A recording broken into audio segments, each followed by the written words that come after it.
Bonjour à toutes et à tous, on commence cette revue de presse avec les quotidiens italiens ce matin. Une fois encore, c'est Charles de Coetlare qui fait la première page de la Gazzetta dello Sport. Le journal au papier rose dément plusieurs informations tout droit venues de Belgique sur le Belge. Contrairement à ce qui est dit au pays des Diables Rouges, Milan n'a pas renoncé au milieu de terrain de Bruges. Les négociations traînent comme le rappellent les journalistes italiens, mais elles ne sont pas pour autant terminées. Les rossoneri sont prêts à augmenter leur offre pour convaincre Bruges de vendre leur prodige. On parle aujourd'hui de 40 millions d'euros, comme ce qu'a proposé Leeds pour de Coetlare. Puis l'AC Milan a déjà trouvé un plan B en cas d'échec sur le dossier Renato Sanchez. Toujours d'après la Gazzetta dello Sport, Carne Chukwuemeka plaît énormément au board milanais. Aston Villa aimerait bien toucher 20 millions d'euros pour son départ, mais leur petit bijou arrive en fin de contrat dans un an et 15 millions devraient suffire. Mais attention, le PSG et le Barça sont aussi sur le coup. On va parler de la Juve et de la Roma maintenant, deux clubs très actifs sur le marché des transferts ces dernières semaines. Ça fait un moment maintenant que les Bianconeri négocient avec le club de la Louve pour Nicolo Zaniolo, sauf que maintenant Tottenham est aussi intéressé par le milieu italien. Conte défie Allegri, titre le journal transalpin. Ça va donc sérieusement se compliquer pour la vieille dame. On apprend aussi ce matin en lisant le Corriere dello Sport que la Juve s'inquiète déjà pour Paul Pogba. Le Français a ressenti une vive douleur au genou pendant l'entraînement à Los Angeles. C'est le premier frisson de la saison pour les supporters turinois. La pioche a été mise au repos forcé pour 2 jours en attendant d'en savoir plus. En tout cas, tous ses coéquipiers ont hâte de débuter la saison avec lui car ils ont trouvé une touche de magie, comme l'a expliqué Alexandro. Et pour être bien complet sur l'actu du mercato de Serie A, ça chauffe pour le transfert de Wijnaldum à la Roma. Mourinho veut absolument recruter le Parisien pour remplacer Mkhitaryan comme nous l'avions révélé en exclusivité il y a quelques jours. Il y aurait déjà un accord avec l'international orange.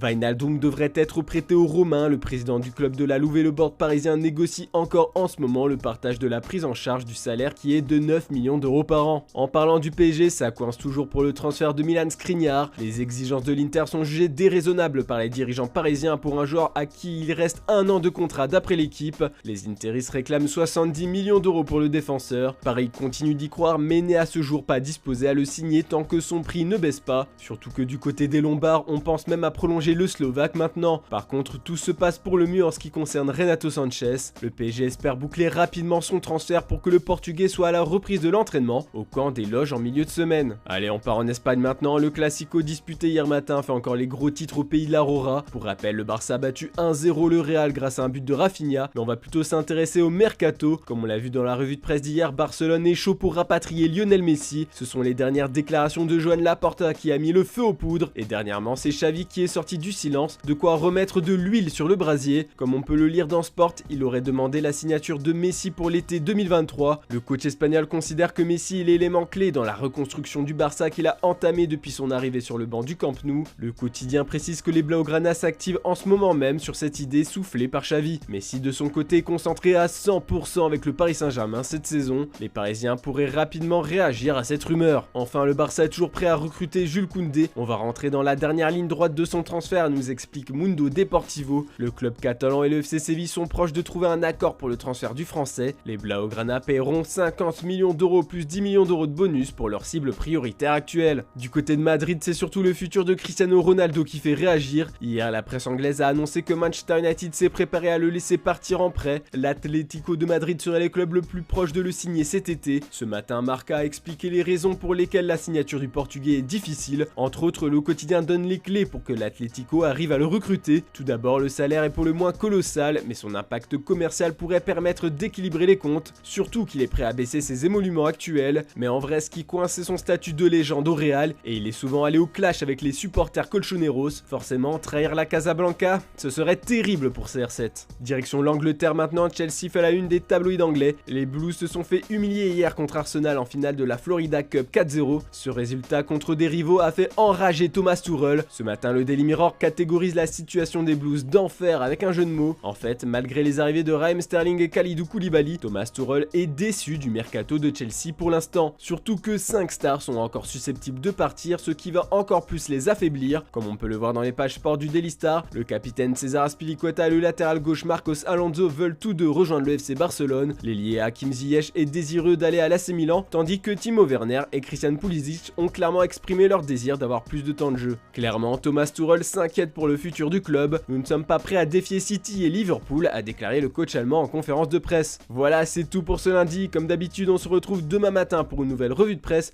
Et n'oubliez pas le JT Foot Mercato en fin d'après-midi. Bonne journée à toutes et à tous.